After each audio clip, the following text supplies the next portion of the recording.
This talk is about ethnocentrism, a problem that has plagued our society surreptitiously for generations, which we have failed to take significant steps to ameliorate. Put your hands together for Punah.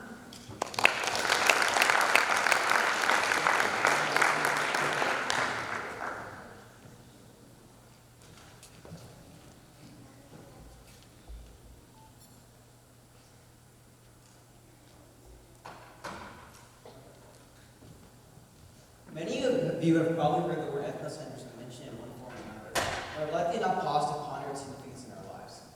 This is because, let's face it, ethnocentrism isn't a very commonly used word. It's not something you find in your everyday colloquial language.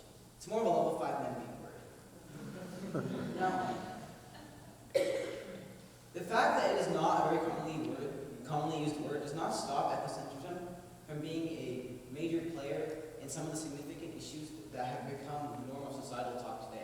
Things such as discrimination, racism, and war. But what is this concept of ethnocentrism exactly?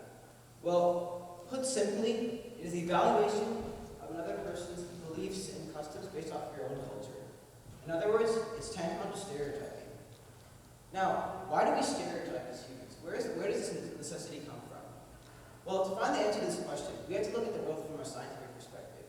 If you think about it, it's impossible for us as humans to have exposure to every situation in life, which means we're always going to be rendered ill-informed of much of the world.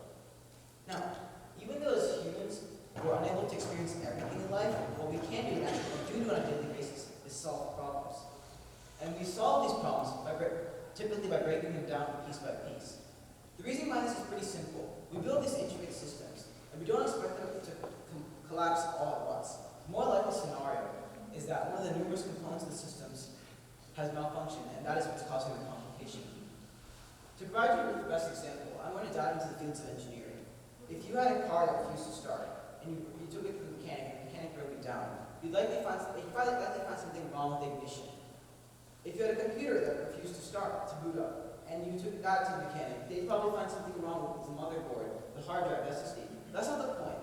The point I'm trying to make is that when systems stop working, most of the parts are still going to be in perfect order. And this relates back to ethnocentrism because this process of just dissecting the problem piece by piece can not only be applied to these small-scale issues, but to the large-scale issues as well. Now, I mentioned some of the large-scale issues earlier, right? Discrimination, racism, and war. If you broke all of those down, you'd find that they all have the same root cause. And this root cause is ethnocentrism. But first, before I dive into specifics, let's backtrack a bit. If I was a lawyer to ethnocentrism, I'd be doing a terrible job. I haven't said anything in defense of ethnocentrism. And in fact, ethnocentrism isn't necessarily malignant in all situations. So let's think of a hypothetical situation. You just come home from work. It's 5:50 p.m. and your favorite TV show is on at 6. You really, really want to see that TV show, but your sofa is not in the perfect position, and you with your OCD have to move that sofa if you're going to see that TV show. Now, unless you're Hulk, you're not going to be able to move the sofa all by yourself. You're going to need assistance. And in the house with you are your 30-year-old brother who's visiting from New Jersey and your 80-year-old mother. So who are you going to ask for assistance? Probably not your mom, because she's old. You're going to ask your brother for assistance. But it goes beyond just age. Based on your values, it'd be improper and impolite to ask an elderly person to aid you with a strenuous task. And really, this is a situation where ethnocentrism isn't totally bad. But even if it's not bad in this situation, it's still bad in many other situations. So I told you earlier the root cause of discrimination, racism, and war, 3 major problems in society, was ethnocentrism. How did we get there? And the key phrase is people possessing a permanently parochial viewpoint, which is more than just alliteration. What it means is that in all 3 of these problems, you've got the same situation. You've got one group of people stereotyping another group of people's values as inferior to their own. And furthermore, they're stubborn. They refuse to change their viewpoint. This is the case with racism and discrimination. It's more one-sided. They openly persecute the group that they consider inferior. And with war, it's mutual. Both groups are stubborn. Both groups refuse to change their viewpoints.